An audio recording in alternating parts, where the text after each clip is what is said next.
Hey everyone, welcome back to another video, and today I'm going to tell you guys how to beat the Diluvian mechanism with no casualties. So let's get right into it. So first things first, you want to have 5 people with PvE builds that are all power 20, and make sure that everybody has clear comms. If they do not have a microphone for whatever reason, make sure somebody is watching the stream of somebody who does not have a microphone, or they're monitoring the health in some way. Let's talk about the PvE builds themselves. You want AoE, Gale, and Ice Mage builds as mobs spawn in clusters. However, you still want to make sure that all these builds have endgame weapons, as there are ways where you can't use mantras. This means don't use a Grim Battle Axe, please.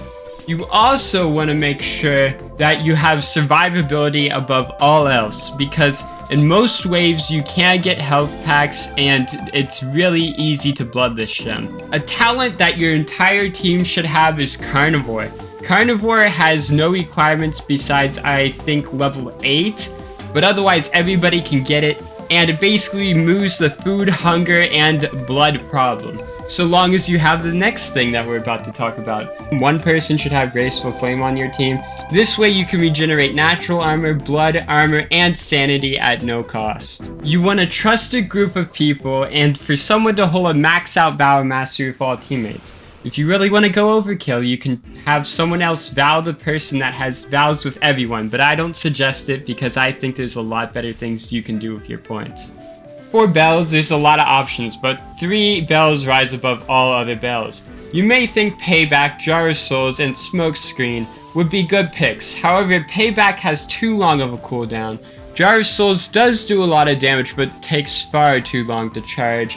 And Smokescreen is also a bad pick due to the fact that mobs will most likely accidentally hit you and you won't be able to Warrior's Respite. The bells that you do want to go are Sacred Field, Run It Back, and Corrupted Resurrection. Sacred Field is amazing simply because it lets you and your team swing your weapons and cast mantras with little to no concern most of the time. Run It Back is definitely good for you and your entire team. Make sure your Graceful Flame user has Run It Back, as they can place it down and guarantee the placement of the Graceful Flame mid-fight, which could be life-saving in some situations. Last but most certainly not least, Corrupted Resurrection. Now, it's not that the base Resurrection is bad, but it's certainly not worth picking over the other 2 bells. Corrupted Resurrection is pretty self-explanatory. It will save a teammate from wiping permanently. Now, to move on to the mechanism itself and how to beat it with no casualties. First of all, placing down a Graceful Flame every 5 rounds during the break. Second, making sure your Vow holder has a mic, that way they can communicate when people without mics are low. Third,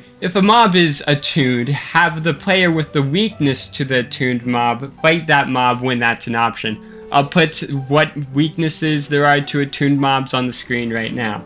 Fourth, the mechanism can be stopped at any time. Remember, by going to the center and pulling the brake lever, you can stop the mechanism, which instantly kills all mobs and stops the wave. You do not have to use the portal to leave if you and your team think that they can get past the next 5 waves, since you have a Graceful Flame user and everybody has Carnivore.